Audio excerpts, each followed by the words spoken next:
So the install ran, and as you may notice, I brought another monitor over. I couldn't help myself. There's two little HDMIs, I gotta use them. So here they are. This is just how it booted. I didn't change the background or anything. It's beautiful. And let me just bring it in here. So this is kind of the second page here. And it says, welcome to Raspberry Pi Desktop. Before you start using it, there are a few things to set up. Press next to get started. Hope you can see that okay. Maybe I'll move you here. Okay, that should be good. So let's see. This mouse is a little jittery. I'll fix that later. Country. I'm in the United States, American English. We are in the Boston area. Does that have? We'll go with New York. Use English language, use keyboard. Next. So I selected the time zone was New York, which is Eastern Standard. Country was United States, and language was English. Okay, password. Whatever you set, just remember what you put in. It's just going to put dots. So my delete key on this keyboard doesn't seem to work. Oh, that works. Interesting. I have this extended keyboard, and it doesn't seem to like it very much. Let's see. Interesting. What if I highlight it and then type over it? So let's say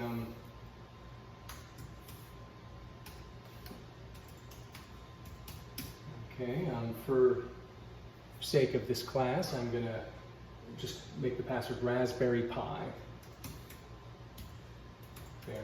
I highly recommend no one else do that. And I highly recommend that if you do that, change it immediately because it's a terrible password. The screen, okay, the desktop should fill the entire screen. Sure.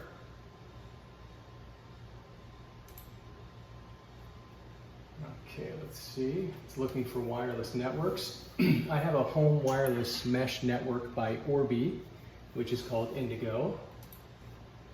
Next, okay, password. I think that's the password if I remember correctly. Connecting to Wi-Fi, otherwise known as Wi-Fi. You can direct connect this Raspberry Pi. It does have an Ethernet port, a gig Ethernet port as a matter of fact, but I'm just going to use Wi-Fi. Okay, update software, next.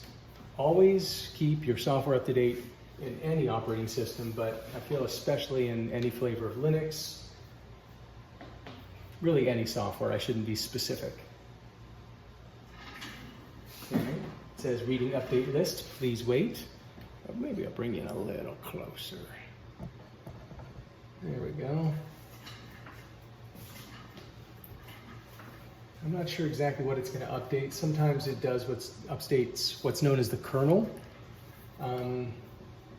which is sort of the base of the operating system where you sort of live. And then of course they'll update all sorts of supporting software. Some updates require reboots, some do not. Some are sequential, you have to patch, reboot. Some are cumulative, which will include all previous patches. Downloading updates. This could take a little while. Why don't I pause the video and I'll come back when it's done downloading. Hello again.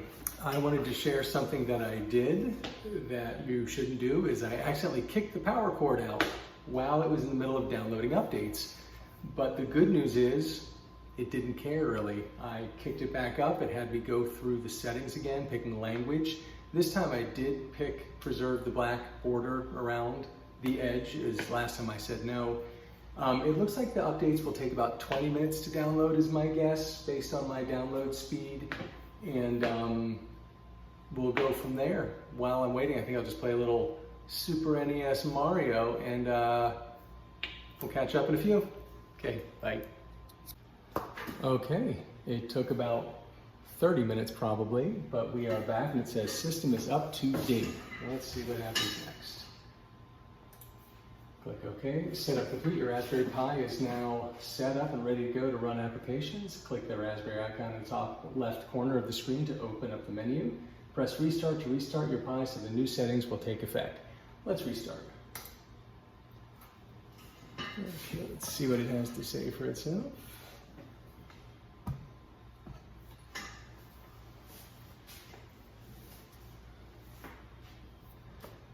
These monitors are kind of overkill. They are huge. You really don't need this. You can use your, any standard monitor. And ultimately, when it is fully booted and ready to go, you can SSH into it with a laptop, and you don't need these big monitors. But it sure is fun. Okay. Interesting, it's not really showing like the typical boot up messages that I see on Red Hat Linux, for example, where it shows, the drivers it's loading, it just kind of goes to a black screen. I imagine that's a setting we could change. But here we are. And I think because I set the borders that way, this is all clipped off the top. And I think we're going to want to fix that. Let's go to settings. Screen configuration, just in case anybody else has an issue. Oh, that's not how we want to do it. Okay, let me figure this out and I'll get back to you. Hi. Okay, I figured it out.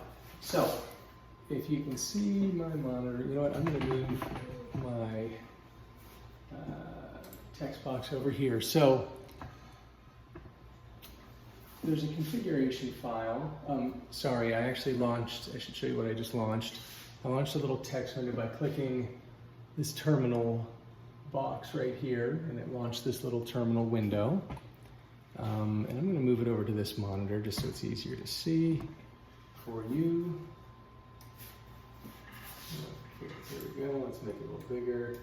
Okay, so if there's an editor called VI, and what I'm going to do is I'm just going to edit a text file. So click in this window, VI, it was in /boot, and it was config.txt, txt, config, .txt.